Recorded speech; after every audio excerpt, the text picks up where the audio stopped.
Hi folks, Nick here from the Main Street Talk podcast. Are you thinking about your next Disney vacation? I can help you plan that vacation at no extra cost to you. As a travel genie at Genie Travel Company, I keep an eye out for the latest and best Disney promotions and then apply them so you get the most value for your vacation. Contact me at nick.garcia@genietravelco.com. And if you enjoy our podcast, please give us a rating in your player. Enjoy this week's show.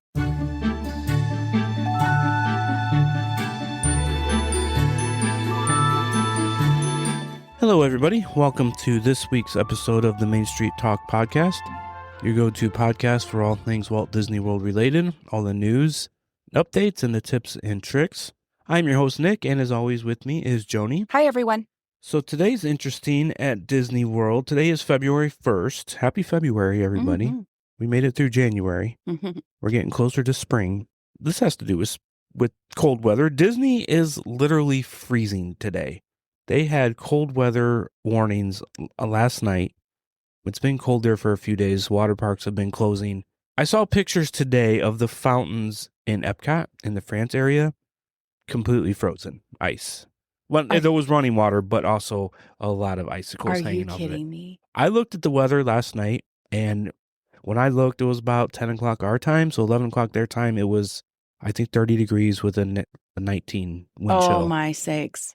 So, yeah, I saw the pictures of the ice on the fountain and saw a lot of the people in the background wearing stocking hats and winter coats. So, if you're in Disney right now, wow, don't be going on any water rides. I doubt they're open. Wow, no. Gosh, I don't know about anything. You got the wind blowing on you? Yeah, that's very unusual for Florida to see freezing water, especially Central Florida. I'm shocked, actually. And today also is the last day of Dinosaur. Yeah. It is going extinct after today. Last time I looked at the wait time. Yeah, you just told me there were obscene amounts of 235-minute waits. Ooh. So yeah, Dinosaur is coming to an end. Looking forward to what's coming though.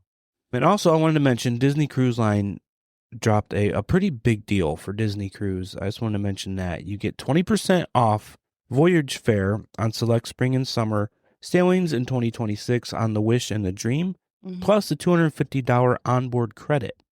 Mm. The offer applies to certain staterooms and excludes suites and concierge. It must be booked by March 29th. So that's pretty good. $250, 20% off and $250 to spend on board. You know, you can use those for merchandise. Sure. So do you get to select your own room? Or is that a Disney Selects? Well, it's no, yeah. You get to either or, yeah. Okay. It just excludes suites and concierge. So. All right, well, we ready to get into the news and get the show started? Sure. I wonder if the weather for the cruises is going to be any warmer, though.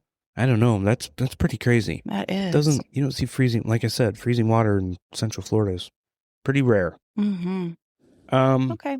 Well, I want to get into the news. I usually start in the park news, but some pretty big news coming out of Disney this week. It was very heavily rumored, and all signs are pointing to this is going to happen this week. The Walt Disney Company Board of Directors is expected to announce their next CEO this week. Josh D'Amaro, who leads Disney Experiences, is still seen at the top as the top candidate. This is according to the New York Times. He is being considered alongside Dana Walden, co-chair of Disney Entertainment, and as well as Alex Bergman and ESPN president Jimmy Pitaro. And also announced this week from the New York Times, Bob Iger is expected to step down before his contract expires on December 31st. So they're going to announce, I don't know, it didn't say when Iger was going to step down, but... Well, he just said December. No, his contract's up December 31st. It was expected he was going to stay, but he has told, I believe he told Variety magazine he's not staying for the extent of his contract. So we're going to hear very soon on who the new bigwig's going to be. Yeah, and this is according to the New York Times and several other outlets. So if this doesn't happen this week, I'm going to be shocked. And I believe their quarterly earnings reporting is on Monday. So it may even happen as early as Monday, the day the show airs. Wow. So stay tuned.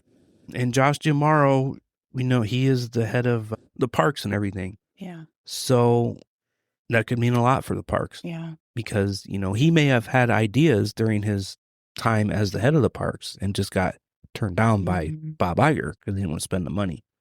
Not saying that happened, but it's possible. Yeah.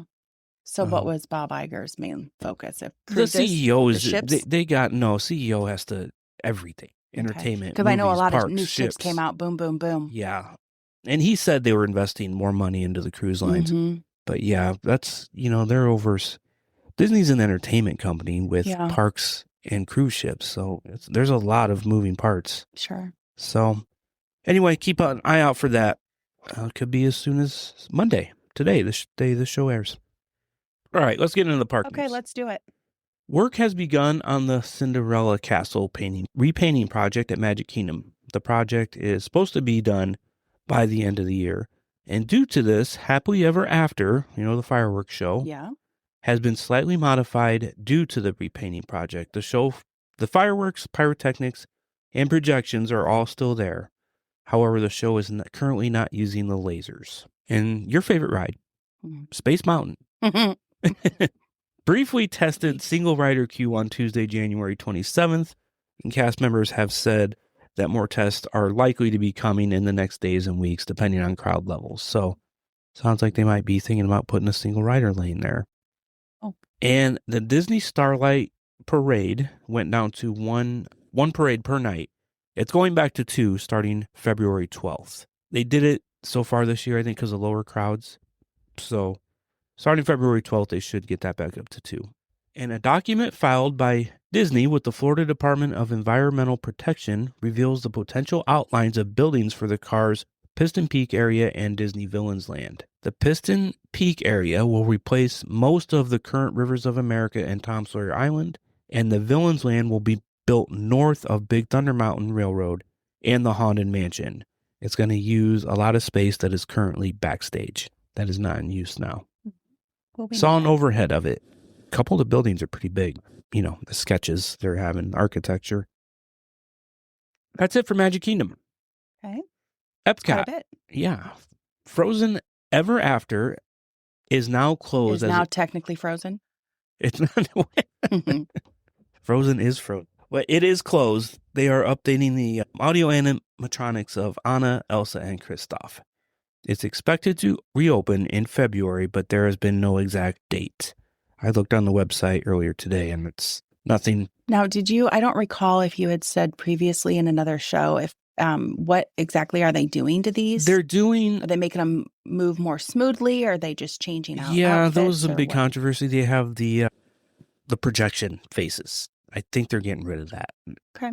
And over at Hollywood Studios, members of Aerosmith were spotted visiting the Rock and Roller Coaster on January 27th before the attraction closes on March 2nd. So, how about a ride with those guys? What's weird? And I meant to look this up. I forgot. I read on one of the Disney pages I'm in. I don't know if it was this day. It could have been that they totally unexpectedly cleared the entire building.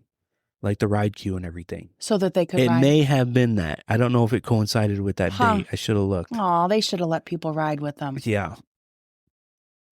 3 more permits were filed for the Muppets theme of that ride. And the faded Phantasmic advertisement billboard, the billboard you see when you're walking back there, has been replaced. Oh. It's just, pretty much looks the same. It's just it's new. Oh, it's not not sun faded or anything. Oh, okay. So when you said replace, I thought you meant with something totally different. So they just I didn't see any difference. They just freshened it. They freshened it. Okay. Yeah, they must have painted one and hung it up there. Okay. Had you not told me that, I probably wouldn't even had recognized that it was done. I saw a before and after picture. I guess I never realized how faded it was, but you can definitely tell. With the before and after. Animal Kingdom. Okay. Disney PhotoPass photographers were stationed in front of Dinosaur this last week for the final week of operation. So you can get your picture in front of Dinosaur. Oh, got to do it quickly. And Harambe Market is set to reopen on February 5th. It will take over as the park's burgers and chicken nugget restaurant. So goodbye to my African bowls I was getting. Yeah. That's it for park news. Okay. This first piece of miscellaneous news is interesting. We were talking about this the other day, you and I. Walt Disney World has been sending a guest survey that explores offering pretty big discounts, about $400 off annual passes, and also testing lower prices for Lightning Lane multi-pass if bought in advance. So this doesn't confirm anything. Right. They're just getting feedback, but it's interesting that these $400 off annual passes is pretty big. Can I stop you on that one? Sure. Does the $400 off the annual passes that does apply to in and out of state? From what I Does not read, say, or the all. the article I read had an example of the out of state. Oh no, I'm sorry. It had an example of the out of state, which is, I can't remember the name of it right now, but the other one's a sorcerer pass. The annual pass for Florida residents is so cheap. So it's probably just pertaining to the out of... Right, yeah. Okay. The Florida one, I can't And remember we're how only much it is. speculating that. We don't even know that for sure. No, so. it's just a survey going out. Okay. They're getting feedback on it. Sure. Well, maybe they'll just do something. They've already got their mind made up on something else. Any discount is good. Yeah, season holders. Yeah. Or the Florida residents, rather. Yeah. They're pretty cheap. I think they're like $469 for the year. I know. We need to move to Florida. Well, I don't know. We're going anywhere now. Everybody's under a freeze.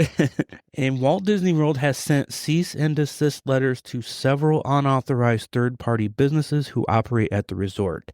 The third-party operators include private photographers, personal chefs, stylists, hotel room decorators, among others. Hold on. So the reason, okay, what do you got? What's your question? I'm confused. How are they in there working and obtaining monies without someone else approaching them prior to now? How have they been able to get by with this? That's a good question. This has been going on for a while. Like, if you get shut out of Bibbidi Bobbidi, there are people that will come to your room to do your daughter's hair. And, just like Bibbidi Bobbidi does, there are people that will decorate your room. Are you talking about third-party outsiders, like the stroller rentals and things like that? They're third parties. No, I'm not using them as being shut out. I'm using them as that's what you mean by third parties. Third party, yes. Okay. Unlicensed, that are not contracted with Disney. So a lot of these are former cast members. You come and decorate your room or whatever. The reason I wanted to say this on the air is because if you have something scheduled and you have not been contacted, I would reach out to whoever you have scheduled and ask if they're still able to come in or if they have been part of the cease and desist. You know what? I have a little bit of a problem with this because if you're paying somebody outside, that would be like if I knew a family member that knew how to do the hair. And so what if they were a previous cast member or was into interior decorating and I wanted them to come in and decorate my room? I would pay them. These are businesses. These are people, like, it's not your aunt that knows how to do this. These are people that advertise will come into your resort at All Star or Animal Kingdom, wherever. So it's all in the marketing. That was why they're in trouble. I think it's security because people coming in, they don't know. It's unauthorized people, not Disney authorized. So, okay. So like I said, if you have... then, you have to go through a security at the gate of your hotels a lot of times. Right. But if you don't have a dining reservation at a hotel, you cannot go into that hotel. You can take Disney transportation and resort hop. Right. But I think it's a security thing of they want to know who's coming in and who's, I don't know. But there is a very popular Facebook group out there that formed during COVID that cast members banded together and were kind of created this. Not just them. There's a lot of places that do it. But the one that surprised me was a personal chef. So you can hire a personal chef to come in and cook my meals. So I have a question. Is there a workaround where they can still operate and do their talents? They can't come to resorts. But they cannot go to the resorts. So I'm just trying to help these people find a way around that. I mean, if you're, because I really, honestly, I don't see any problem with it. I don't know. It's security. But it's just my opinion. I'm only one person in the... No, these people, they just don't want them coming into the resorts. Okay. So, like, if a former cast member did it out of their house, there's no problem with that. Or, something like that. Like a big... I kind of have a feeling that you might have a bunch of little local businesses, buildings opening up right near the parks. There could be. And have this. And maybe you can just go in and buy your own decorations in a box bundle or something. I didn't know people came in. Take your child there to have them all dolled up. I didn't know you could hire people to come in and decorate your room. I don't know how you're going to do your food. Like, I don't know. I think the chef's just going to be... Again, this is on Disney property. If you're staying off-site, there's nothing they can do. Sure. So, okay, moving on from that. I'm all for people, utilizing their talents, though. But I suppose under false pretenses of other things. World War II veteran, I'm going to try to say his last name, Herb Manelaveg celebrated his 101st birthday at Walt Disney World on January 25th.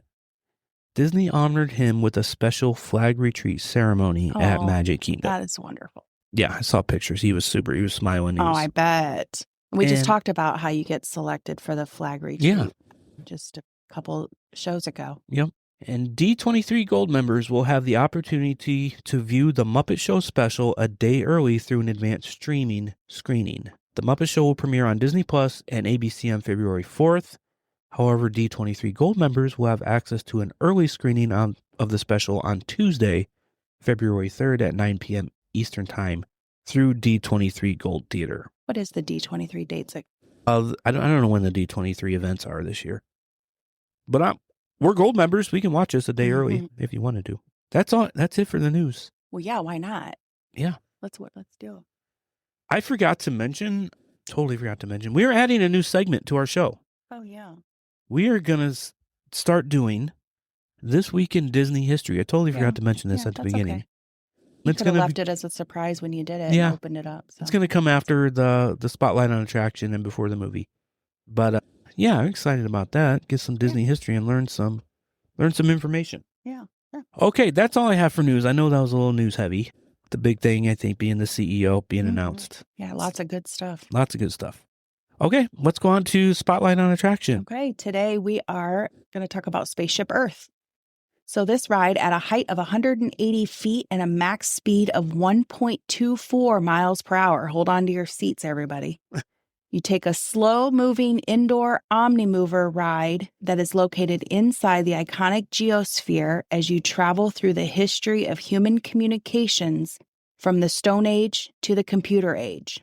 Children under 7 must be accompanied by someone 14 years or older. The capacity of this ride, which I was astounded by, is 2,400 to 2,895 guests per hour. Per hour? Per hour. It uses 154 vehicles, with each vehicle seating 4 guests. So you have 2 in the front, 2 in the back, and no safety restraints. So there's no limitations on age. So at 1.24 miles per hour, 104 per hour. I think, I've never thought about it, but I guess that makes sense because it's an Omnimover. Mm-hmm. So basically, it's on a belt for all even though the purposes, lines, but that belt goes through the whole ride, so that's huge. Yeah. So there's a lot of vehicles on that belt. Sure.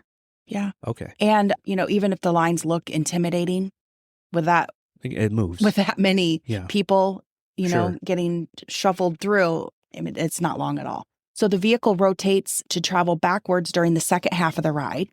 So obviously you're climbing up the sphere, the initial part. In the golf ball. And then you're coming backwards on the way out.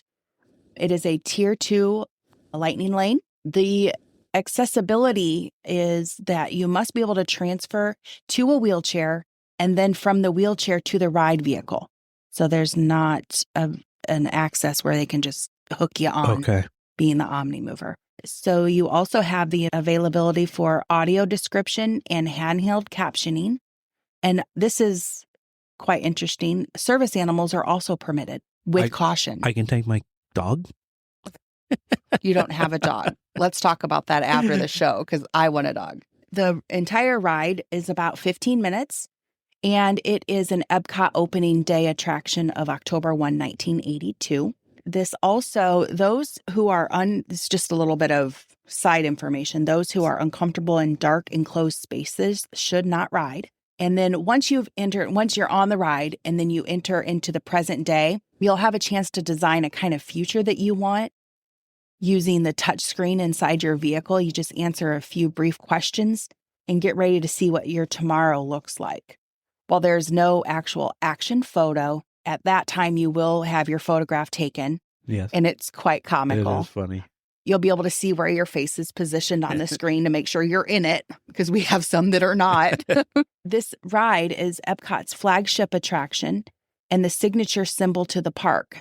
To create the experience inside the iconic geosphere, Disney Imagineers assembled some of the world's greatest talents. The all-star roster includes Academy Award winner Judi Dench as the narrator, and Emmy winner Bruce Broughton who conducted a 63-piece orchestra and a 24-voice choir for his musical score. And if you listen closely, you'll notice that the music for each of the scenes features styles and instruments appropriate to the era, transitioning seamlessly into the next, which was apparently no small task. So that's what I got on it. I love Spaceship Earth. I like it a lot. It's, it's a good ride. Yeah. All right. Thanks, Joni. Yeah, you bet. And now we're going to move on to this week in Disney history. This is February 1st through February 7th. On February 2nd, 1938, your girl showed up in this week. Oh, good. February 2nd, 1938, Snow White and the Seven Dwarfs was released in the UK. Its success overseas showed that animated features films could connect with audiences around the world and help pave the way for Disney future projects and global expansion. And on February 3rd, 1959, so almost exactly 21 years later, this marks the premiere of Sleeping Beauty. Even though the movie did not do great at the box office at first, its unique art style went on to influence Disney for decades, from animation to the design of theme park castles, including Disneyland's Sleeping Beauty Castle. One of the biggest moments, I would say, if not the biggest moment in parks, as far as Disney parks, this happened on February 6th, 1952, when Walt Disney founded WED Enterprises, now known as Walt Disney Imagineering. This was when Disney's theme park dreams really started to take shape. So without WED and Imagineers, there would be no parks. Yeah. So that's pretty big. Yeah. Thank you. And on February 7th, 2001, Disney California Adventure opened at Disneyland Resort. While the park got mixed reactions at first, it changed a lot over the years. Additions like Cars Land and Pixar Pier turned into must-visit park and showed Disney's willingness to listen, evolve, and invest in the guest experience. That's what I have for this week in Disney history. All right, let's go on to our movie. We just watched it. We just got done watching this movie. We did just watch this. It was okay. It was... I was a little curious what your thoughts were on it because it's not really your type, but it's also a 19. But, I mean... It was cute. It's a movie. It went into live action as well as animation, so it was back and forth, so that was kind of neat. But anyway, the movie we're talking about this week is Disney's So Dear to My Heart. And this film was world premiered in Chicago on November 29th, 1948, then in Indianapolis, July 19th, 1949. It's 82 minutes. The budget was $1.5 million. Box office pulled $3.7 million in U.S. rentals and $575,000 in foreign rentals. The directors are Harold D. Schuster as well as Hamilton Lusk, and the screenplay was by John Tucker Battle. It's based on the 1943 children's book titled Midnight and Jeremiah, which was written by Sterling North and illustrated by Kurt Weiss. This book is inspired by Sterling's own upbringing, including the location and the time. So it's very relevant to him on a personal level. The storyline is a gentle, nostalgic coming-of-age story that is set in Pike County, Indiana, around the turn of the 20th century. It follows a boy named Jeremiah, who's also referred to as Jerry, who is raised by his loving but practical grandmother. Jerry's heart is set on raising a scrawny black baby lamb that's rejected by its mother. Sheep, the black sheep. Yeah. Who Jeremiah names Danny. And he takes him in and he raises him because he wants him to be good enough to win the county fair despite setbacks, doubts, and hard lessons about responsibility. But through patience, kindness, and quiet perseverance, the film celebrates faith in small beginnings, the bond between generations, and the idea that love and belief can help both people and dreams to grow. The film's deepest symbolism argues that hope is an act of courage, especially when no one is watching. The awards is this hybrid live-action animated film was honored at the 22nd Academy Awards in 1950 with a special juvenile award for the child actor Bobby Driscoll, who played Jeremiah, performance, and a nomination for Best Original Song title, Lavender Blue, which was the Dilly Dilly song. Yeah. With music by Elliot Daniel and lyrics by Larry Morey. And this song was sung by Burl Ives, who played the uncle in the show. And another win was the Photoplay Award in 1949 for Best Pictures of the month of February. And then it goes on. Bobby Driscoll was one of Disney's biggest child stars at the time. And later, he voiced Peter Pan in the 1953 film. I just looked his name up as you were reading. Yeah. I do see Peter Pan. I see Treasure Island. Yeah. And Burl Ives is also pretty famous in the Disney community as well as others. He's got a lot of, he did acting and singing, and he kind of did them interchangeably. But yeah, so there you have it. All right. It's worth watching once. It was cute. What year was 1940? Well, it's mixed. It's the end of 48, early 49. Okay. So the archives say 49, but it was released in Chicago in November of 1948. Okay. So maybe an early release tester or something. Yeah, that's right. The lamb causes some chaos. Or the sheep. Is it a sheep? You said it was it's a ram. It's a okay. Well, it's a male sheep. So yeah. All right. Okay. Yeah. Check it out. It was not on Disney Plus. We had to rent it on Amazon, I believe. But yeah. All right. Well, thanks, Joni. Yeah, you bet. This week's tip or trick is, not that you have to worry about it today, probably, but if you're ever at Disney when it's normal time and not freezing, take a Ziploc bag in your park bag, or several, and some flip-flops, not just for the rain, but for water rides. Mm-hmm. We have done this where we do this. And extra socks. Extra socks, because, you have the locker at Cali River Rapids. You can rent the locker for free to hold your stuff so they don't get wet. But if you don't want to do that, or on Tiana's or whatever, any other water ride, take a Ziploc bag for your phone and flip-flops. That way you're not squishing around. I hate soaked, squishy socks. Yeah. We went to our local water park over the summer, and we got drenched with those of us that went on the ride, those three of us. The ride vehicle, you're in a raft, and you go up to get to the top, and all the water in the raft pools at the back, and we were sitting in the back, so there was nowhere to put our feet. There was no escape. It was a foot of water. Yeah. So our feet were very squishy, and squishy socks. So to avoid that, that's what we suggest. All right. Well, we did forget to mention one other thing. Yes. We are brainstorming on how to do a March Madness tournament for some Disney attractions. I think we've got it quite figured out. Yeah, we got it. I've got it here if you want to go ahead and say a little bit, because we're going to start it March. Yeah. Probably either last week of February, first week of March. We got to figure out the timing still, but we're going to pick the top 8 rides at Magic Kingdom, and we're going to do a March Madness tournament for those rides. We'll put a poll up on our website. We're thinking, still trying to figure out the logistics. Will it be our Facebook page or the website? And we're going to have a tournament style attraction off. Yeah. For lack of a better. I think we've got it. Well, we do have let's see what we agreed on. We have 5 or 10.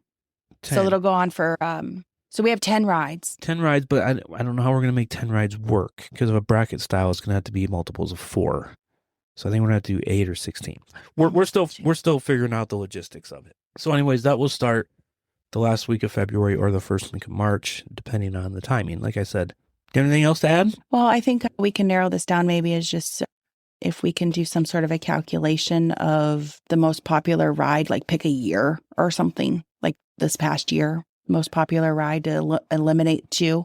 Because everyone we have on here is pretty popular. Magic Kingdom's got a lot of rides. Yeah, there's going to be some that are excluded. We're going to use all the tier ones, obviously, because those are the most popular. Sure. And then we're going to have to throw in some others. And they're not all going to make it, but we're going to figure it out. And then it'll be a random drawing on which ride challenges which ride. We're not going to select them ourselves. It'll be in a pool that we're going to draw, and that's how it'll be do placed. Our trusty wheel spinner. Yeah. Yeah, we haven't done that in a long time, which means we should probably do a poster here someday. Poster should be coming up soon. Okay. All right. Well, good deal. Well, that's going to do it for this week's show. You can go to our website at mainstreettalkpod.com. If you want to book that Disney cruise, there's a form on there for a quote. That'll come right to me. Our Facebook page is Main Street Talk. The Facebook group is Disney World Tips and Tricks. Instagram is Main Street Talk Podcast. We are on YouTube as well, audio only. And if you want to contact me for travel, nick.garcia@genietravelco.com. And we are affiliates of the Magic Candle Company. The link is on our website, and you can use the code Main Street Talk at checkout for 15% off. So we will be back next week with more tips and tricks and news. So we will talk to you real soon. Bye, everyone.